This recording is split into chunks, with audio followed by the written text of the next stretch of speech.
Good morning, everyone. It is such a pleasure today to have Dr. Charles Gessert as our speaker. We have had Charles present before, and Carol Michelson of the Forums Committee, I think, had the wonderful idea to ask Charles to do a forum for us. And because Charles has so many interests, he had some various thoughts about forums, and then he decided that he should focus on this book called Can Democracy Work? And what a timely time to do this. I know this will be a super interesting discussion, and I just will need to remind everyone that we know that the books came in not on time. So many of us are reading the book. We haven't finished the book.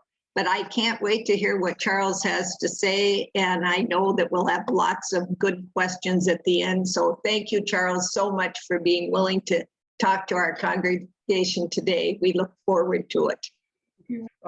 We have as Sally mentioned, we have a great deal of material and probably too much for our 30 or 45 minutes together. But I will try to show you where I've selected material, and then we can consider further discussion or future programs around that. First of all, the media at the present time is full of concerns about the future of democracy. Next. Yeah, I'm not sure when because I can't see when you advance it. Okay, yeah. So I'll just follow your lead. You say next, and you can trust that I'll be following. Okay, so first of all, this eagle, you look at the date. It's 12 years to the day since the Citizens United decision was passed in 2010. Next. This is a article I took off the internet yesterday about the efforts in Arizona to suppress the vote, but more importantly, to actually authorize the legislature to overturn election results. Next. This is a letter from the Duluth News Tribune from Friday. And you look at the first line of the letter, do we have a democracy? Next. Today, we will hopefully have time to address broad issues, which will lead to 3 questions, which we can address during the discussion. Next. I will be depending principally on this book, which many of you have, called Can Democracy Work? But I also, next, I'm drawing upon Tocqueville and the American Experiment. This is a course I'm taking, which I'm enjoying a great deal. Next. Within the book by James Miller, he covers 6 broad epochs of American history, or I mean, of the history of democracy. And if I ever make this into a course for the University for Seniors, I would take each of these chapters separately as a separate session, because each one has got a great deal of rich material. It won't take you the rest of the year the rest of your life to read this book. It's really a very readable and straightforward book. Next.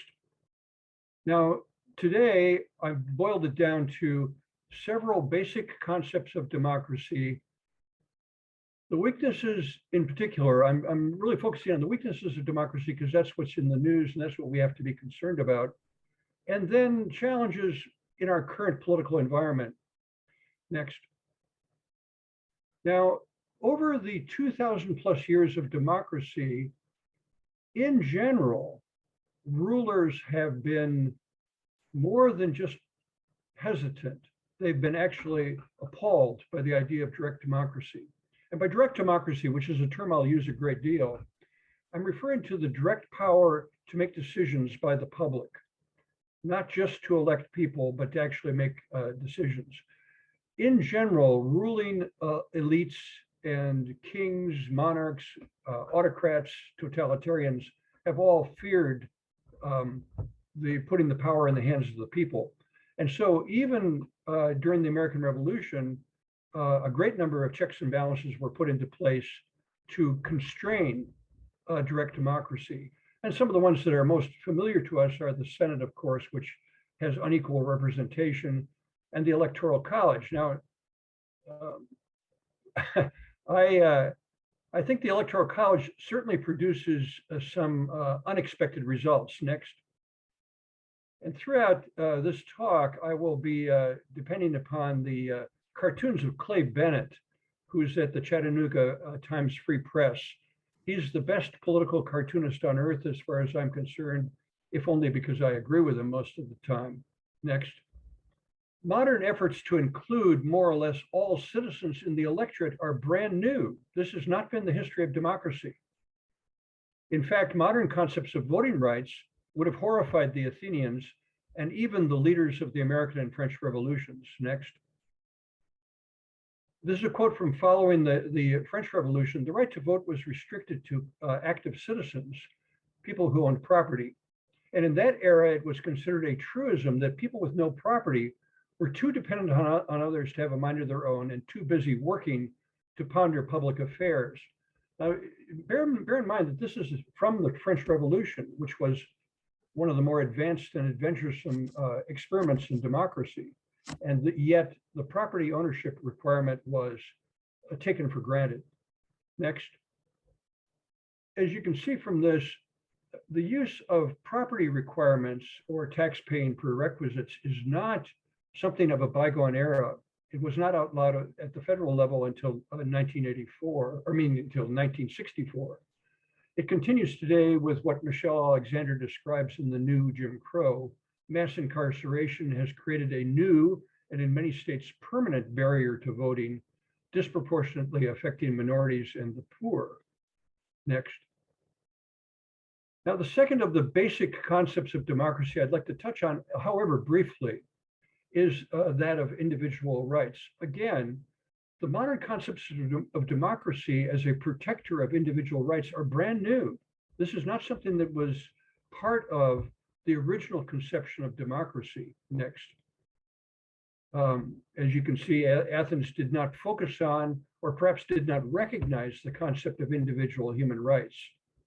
The remarkable or historic feature of Athenian democracy was that power was, at least in theory, distributed to what they called the polis, or the people, and was not, at least in theory, in the hands of monarchs or totalitarians.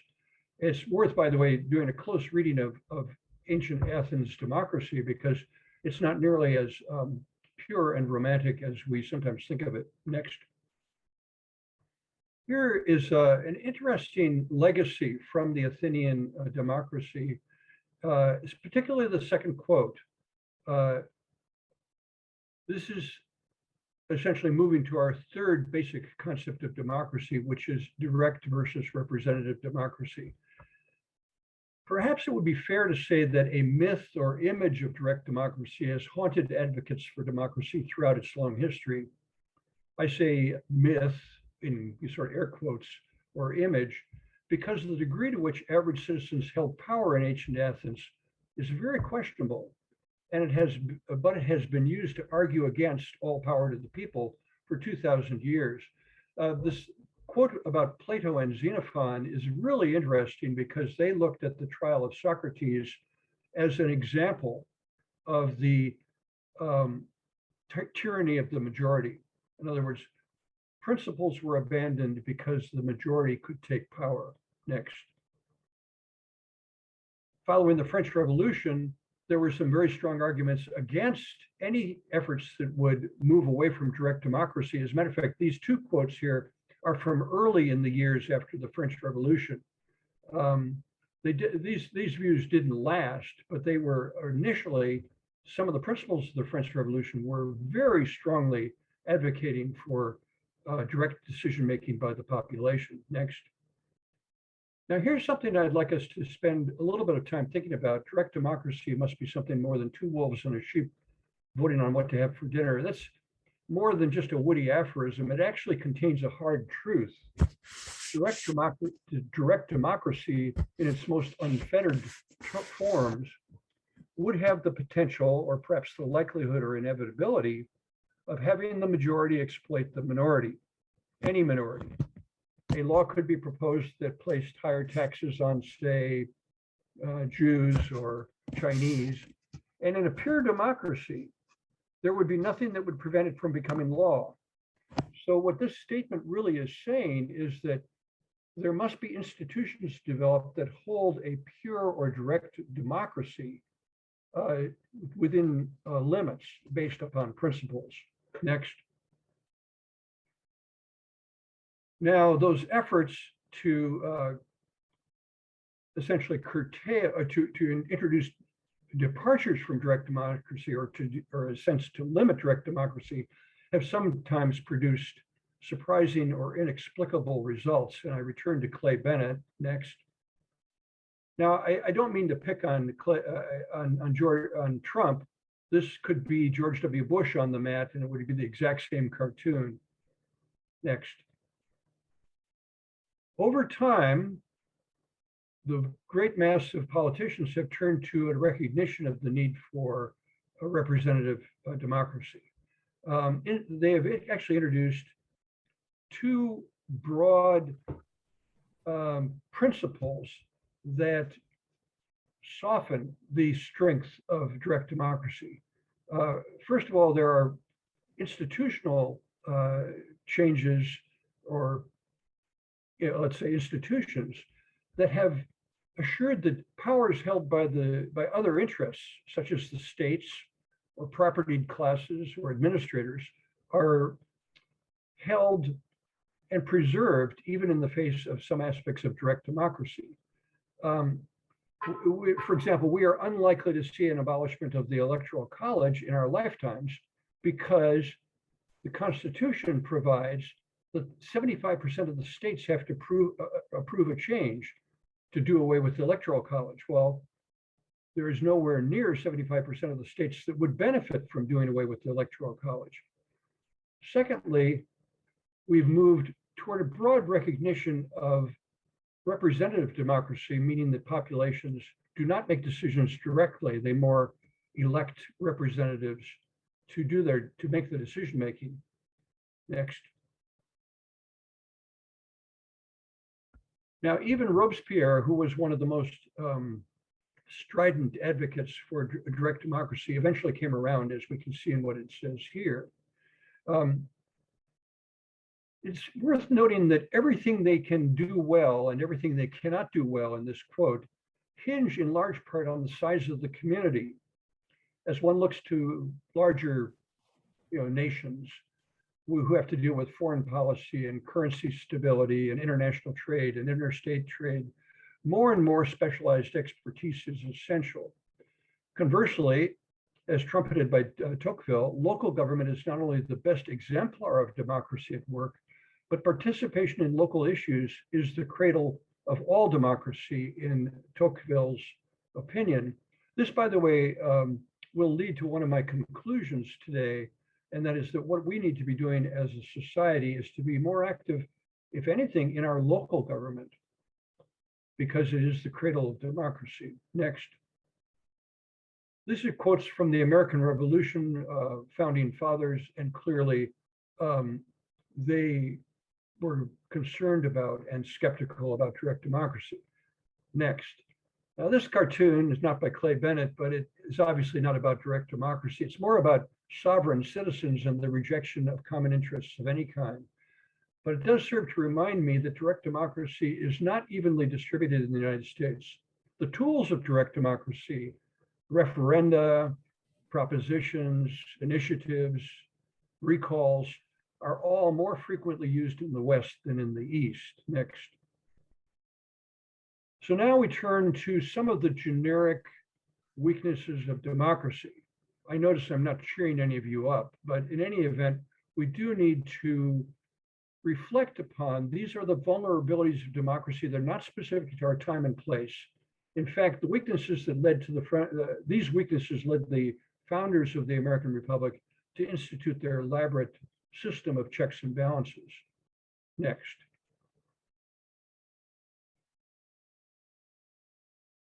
I think that some voters, like Chester in the cartoon, the one that's going to be upset because the hog carcasses can't go in the river anymore, they reject the constraint of living under governmental rules, even governmental rules that they have created themselves. Some voters are susceptible to using their vote to try to return to a simpler utopian world that actually never existed. It is a rejection of modernity and a rejection of the inevitable commons of a complex society. In other words, we have common interests we have to share, like roads and schools. We see this in contemporary rejection of government, science, expertise, and truth. And these may be seen as a throwback to a simpler, rural, less technical age. It is basically romantic in nature. Next. And this is a quote that summarizes some of the ideas that Plato believed about democracy. Democratic politicians told the people what they wanted to believe, not what they needed to hear. Now, as we read these words, particular politicians may come to mind, but as part of my resolution to not pick on Donald Trump too much, I would like to suggest that we think of another president.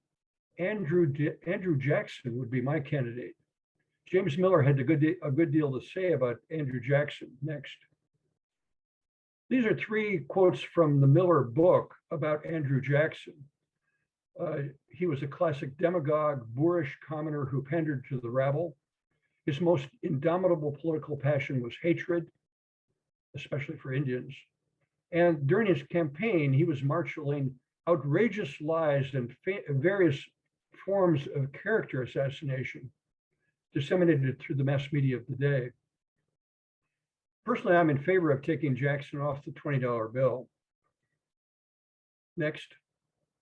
Tocqueville, however, was very careful to tease out some of the strengths of democracy. And by the way, he is a great defender of democracy in his book. And many of his concepts are very, in a sense, comforting and reassuring. I'm not focusing on the strengths of democracy in this talk today because I think that they need to be rebuilt to some degree, but we will touch on them in a few. Next. Now this, using essentially democratic revolts as a tool for democratizing political reforms, it may be seen as kind of a negative strength, but it is very real. To the degree that the public feels ownership of their government, the excesses of government are likely to be reined in. Tocqueville points out that one of the great strengths of democracy arises when policies are enacted centrally but are administered locally. That gives the public the chance to have a variable implementation of the rules that they honor. Next. This is reminiscent of Martin Luther King's observation that the arc of history is long, but it bends toward justice. I believe the arc of history also bends toward democracy. However much we may be in an eddy current or a counter democracy epic, it nevertheless moves in broad terms toward democracy. Next. Now, I'd like to turn to some of the more specific challenges that we face right now in our democracy. And this is kind of a laundry list. And I call these challenges because I believe we can and will meet these challenges in time. It has been said that democracy, like climate change or racial injustice, is a multi-generational project. One should not expect to see dramatic changes immediately or indeed within one's lifetime. It is important to place oneself on the right side of history and to keep trying, even in the absence of visible successes. So I'll touch on each of these very quickly, but I think that this laundry list is valuable because it helps us realize what we need to be working on to stabilize and improve our democracy. First of all, inequality. De Tocqueville regarded equality of conditions to be the primary building block of democracy. There's been a dramatic increase in inequality in the last 20 years in this country. And really, we can cite today, all kinds of numbers are thrown around, but the top 1% owns 32% of all wealth, and the top 10% owns 70% of all wealth in the United States, which means we basically have an economic aristocracy. Next. Adam Smith, who was no bleeding heart liberal, also stated that the current civil government is basically works in favor of the rich against the poor, or in favor of those who have some property against those who have none at all. Next. And modern commercial societies, when laxly regulated, are monstrous engines of inequality. That's from the Miller book. When I say that the lax regulation of capital that we have in the United States, I'd like to say that it is not the only and certainly not the best model. I suggest that we look to other models, such as Scandinavia, for a more balanced relationship between public and private interests and better outcomes. And this will come up again in a few minutes. Next. This is from one of my basic sources of research, The Onion. And next. The Onion is reliable because it provides the truth in a sort of an unvarnished way. Next. Another of our great challenges that we face in our democracy at the present time is corruption. Now, much of what we think of as corruption is now legal under Citizens United. Corruption used to be defined as the use of public authority for private gain. However, that is so pre-Trump that it can hardly be used anymore as a definition. Most forms of what used to be considered corruption have been made legal by Citizens United, and which was the worst Supreme Court decision ever, or at least the worst since the Dred Scott decision of 1857. Next. This more or less captures the way democracy works in this day to a large degree. Well, Senator, let's cut to the chase. Next. Now, voter suppression is, of course, all over the news. Several hundred bills have been introduced around the country to make it harder to vote. Some have been enacted, particularly in states that are already red. The most worrisome bills are not those directed at the myth of voter fraud, however. The most worrisome bills are those that propose, as they've done in Arizona, to authorize the legislature to overturn an election result that they do not endorse. This is, of course, a direct attack on democracy. Next. Now, this is again Clay Bennett, but this is a genius cartoon. It's a multi-message cartoon invoking thoughts about the murder of Trayvon Martin, this representing, of course, George Zimmerman, thoughts about gun violence, thoughts about voter suppression, and basically the anti-democratic lunacy on the right. It's Bennett in pure and simple form, Clay Bennett. Next, another Clay Bennett. He's basically saying here, voter fraud is harder to find and document than Bigfoot. I was also going to add some cartoons today about gerrymandering, but in the interest of time, I've skipped those. Next. Now let's talk for a moment about hyperpartisanship. This is truly one of the great tragedies of our time. In fact, we've all become so accustomed to hyperpartisanship that it's easy, some would say almost inevitable, to demonize one's opponents. I do it all the time. That is, we are invited to believe the worst about our opponents, to believe that they are not just wrong, but evil.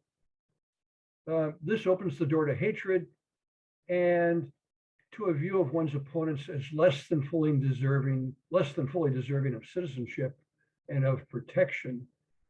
Hyperpartisanship leads to the fostering of demagogues and celebrity politicians. Next. And again, this is well captured in cartoon form by Bennett. Next. Now, we could, of course, and should have a talk on this topic all by itself, as there are multiple layers, causes, insights, suggestions. It is not, of course, just the existence of disinformation that is the problem. It is the intentional weaponizing of disinformation in the service of short-term political goals. Next. We also could do a separate session on conspiracy theories, the psychology, origins, and consequences of them. Next. This is a quote from Noam Chomsky, who's familiar to many of you. saying that propaganda is to a democracy what a bludgeon is to a totalitarian state. You don't need to send out the goons to beat people up if you can bend minds with propaganda. Next. Another challenge for the US democracy in 2022 is a loss of trust.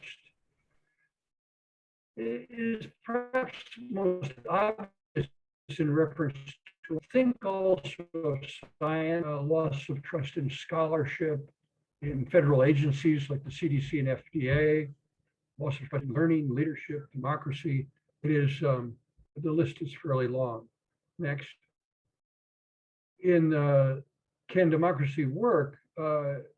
Miller reports that the US ranked low as a flawed democracy, principally due to the lack of trust in government. Next. And it also applies to lack of trust in science. Next.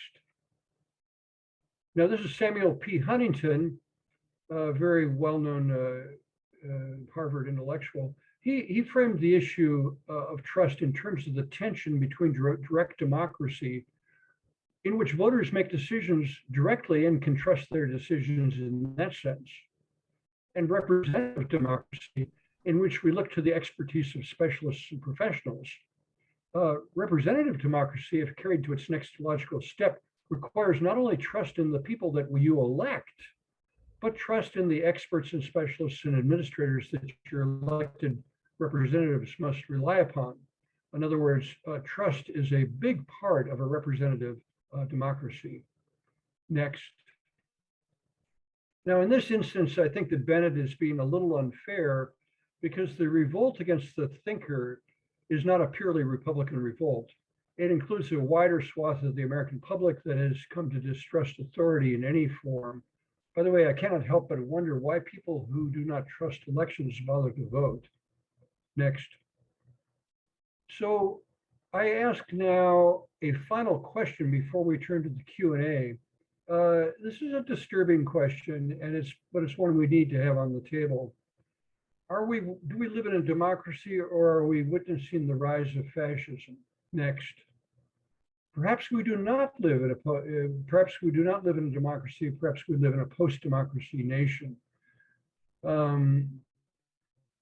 We have purchases of elections, we have voter suppression, we have gerrymandering, we have the abandonment of traditions of democracy, like leaving office gradually. Just think of Gore leaving office after the loss to Bush due to a 5-4 decision of the Supreme Court. Abandonment of traditions of democracy such as civility. Next. And Bennett once again. Next. What is a post-democracy society? Well, we might reasonably ask when we lost our democracy, if it in fact has been lost.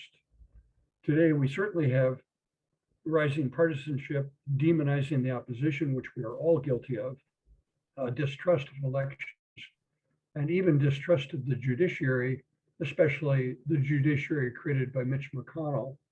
In any event, next. If we are post-democracy, I would say that we are post-democracy because of the Supreme Court's decision of January 21st, 2010, which resulted in the fusion of capitalism, greed, inequity, corruption, and political power. Next. The fusion of capitalism, greed, inequity, and political power might be referred to as an oligarchy, or it might be regarded as the road to fascism. Now, the word fascism is kind of a conversation stopper. The minute you introduce fascism, you are immediately identifying yourself as a kook, because you are suggesting that the United States might be becoming fascist. So it's worth considering this for a minute. First of all, let's look at what Roosevelt had to say next on fascism.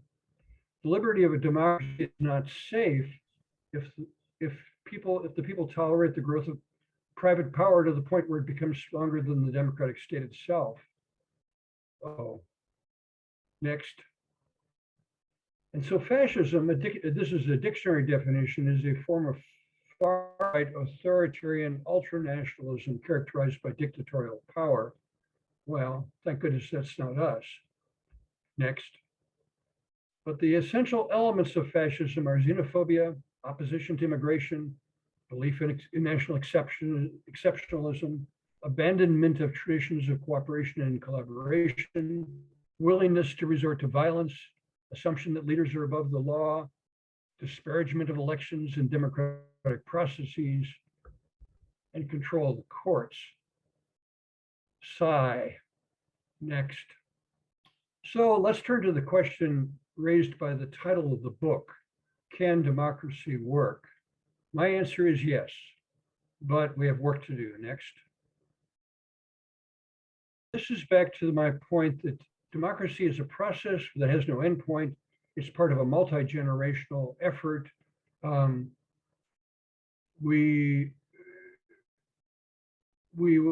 have my ideas about what we need to do to make democracy work are on the next slide, next.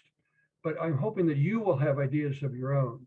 Now, this is kind of a laundry list, and I won't spend a lot of time on each one, but I'd just like to say that we need to build a Scandinavian-style balance between private and public interests, develop and respect policies that demonstrate equality. For example, in Finland, a motorist was fined $217,000 for driving 50 in a 25-mile-an-hour zone because he was so rich that the percentage of his net income, and there they base their fines on a percentage of net income, was that large.